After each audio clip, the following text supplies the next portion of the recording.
Navruz arafasida kuzatilgan xuddi may oyidagi kabi issiqlikdan so'ng martning 3-o'n kunligida ob-havo qanday bo'ladi? Assalomu alaykum Gazeta Uz kuzatuvchilari.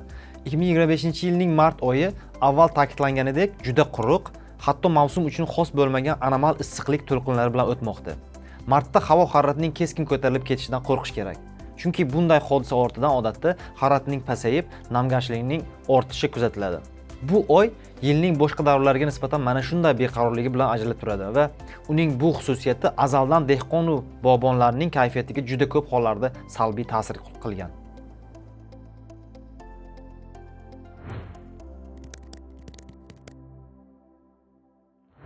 Avvaliga Yevropa, keyinroq qit'aning sharqiy qismi Turkiya va Kavkaz hududlarida shakllangan keng masshtabdagi yuqori havo harorati to'lqini 15-martdan keyin mintaqamizga ham ta'sir ko'rsata boshladi. Joriy issiqlik to'lqini Ukraina, Turkiya, Moldova, Belarus, Gretsiya kabi mamlakatlar bilan bir qatorda Rossiyaning ko'plab hududlarida harorat maksimumini +30 darajadan oshirdi. Ayrim joylarda esa +35 darajagacha yetdi va mart oyi uchun kuzatuvlar tarixidagi issiqlik rekordlarini yangiladi. Mazkur issiq havo to'lqinining ta'siri 17-martdan boshlab ayniqsa kuchaydi. Masalan, 18-mart kuni Turkmaniston poytaxti Ashxobodda sutkalik maksimal harorat +33.3 darajagacha chiqdi. Bu 18-mart tarixida Ashxobodda qayd etilgan rekord darajadagi issiqlikdir. Shu kuni Kaspiy dengizi janubida havo harorati +35 darajagacha ko'tarildi. Qoraqalpog'istondagi Jasliq kuzatuv punktida esa ketma-ket 4 kun 15-18-mart kunlari issiqlik rekordlari yangilandi. Xususan 17-mart kuni Jasliq shaharchasida havo harorati maksimumi +28 darajagacha yetdi. Oyning bu davrida ilgari bunday yuqori harorat hech qachon kuzatilmagan edi.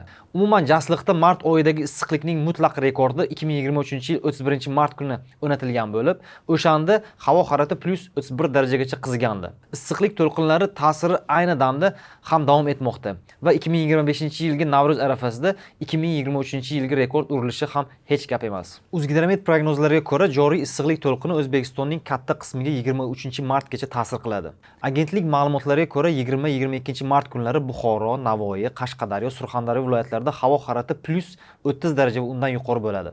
Shuningdek, Rosgidrometning Cosmo.ru ob-havo prognoz modeli 22-may kuni soat 17:00 da O'zbekistonning katta qismida havo harorat +32 darajagacha yetishini ko'rsatgan.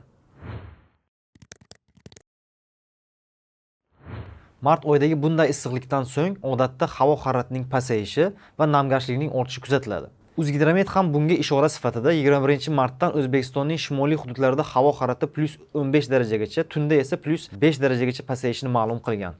Shimoliy hududlar aholisi nafaqat havo haroratining pasayishi, balki yog'in-sochinning ko'payishini ham his qiladilar. E'tibor qaratish lozim bo'lgan eng muhim jihatlardan biri shuki, bu kabi issiqlik to'lqini ortidan bahoriy nam havo oqimlari joylarda shunchaki sokinlik bilan o'tmaydi. Kuchli shamollar, hatto chaqmoq momaqaldiroq hodisalari, cho'llarda esa chang to'zonlar ko'tarilishi bilan bog'liq beqaror ob-havo muhitini kuzatish ehtimoli katta.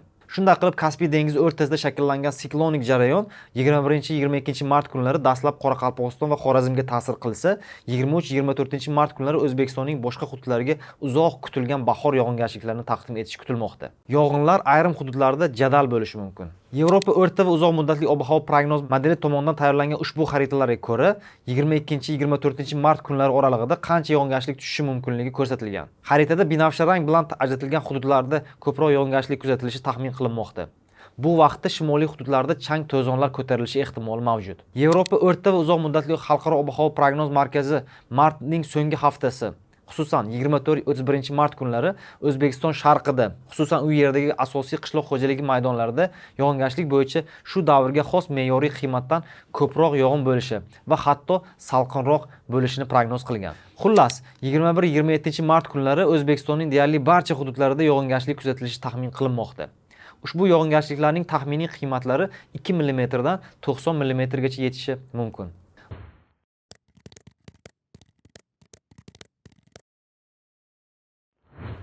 Martdagi ob-havoning bunday keskin o'zgarishi +30 darajali issiq harorat ketidan bahoriy qora sovuq kuzatilishi azaldan qishloq xo'jaligi tarmog'i uchun yetarlicha muammolar keltirib chiqargan, sezilarli iqtisodiy yo'qotishlarga sabab bo'lgan. O'zbekistonning shimoliy hududlari, tog'lari va tog' etaklariida 24-26-mart kunlari havo haroratining 0 darajadan pasayib ketishi, daraxt va ekinlarni sovuq urish hodisalarini keltirib chiqarishi, Kuchli shamol va jadal yog'inlar gullagan va meva tukkan daraxtlarning bir qism hosilini to'kib yuborishi mumkin bo'lsa-da, kutilayotgan sovuq va nam havo to'lqinlari baribir bahoriy anomal sovuqlik darajasida emas.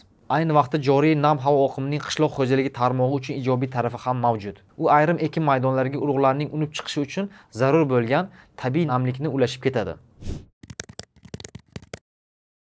Kutilayotgan jadal tinimsiz yog'ingarchiliklar shaharlarda suv bosish hodisalari yuz berishiga sabab bo'lishi, kuchli shamol esa turli ko'rinishdagi favqulodda vaziyatlarni keltirib chiqarishi mumkin.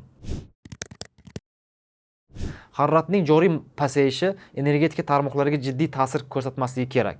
Shunday bo'lsa-da, ayrim joylarda nam havo oqimlari kirib kelishi oldidan esadigan kuchli shamollar birdaniga jadal kechadigan yog'ingarchilik, elektr liniyalari va transformatorlar ishida qisqa tutashuvlar va boshqa nosozliklar keltirib chiqarishi mumkin. Ob-havo o'zgarishining qishloq xo'jaligi, fuqaro muhofazasi, energetika kabi tarmoqlarga tushadigan yuklamalar oqibatini yumshatishda barcha mas'ul idora va tashkilotlarning hamjihatlikda oldindan puxta tayyorgarlik choralarini ko'rishi maqsadga muvofiq hisoblanadi. Sizningcha, bahoriy qora sovuqdan qanday qilib kam talofat bilan chiqish mumkin? Bu boradagi fikrlaringizni izohlarda yozib qoldiring. Videoga like qo'yish va sahifamizga obuna bo'lish ham esdan chiqmasin. Gazeta o'zining ob-havo sharhlarini kuzatishda davom eting. Salomat bo'ling.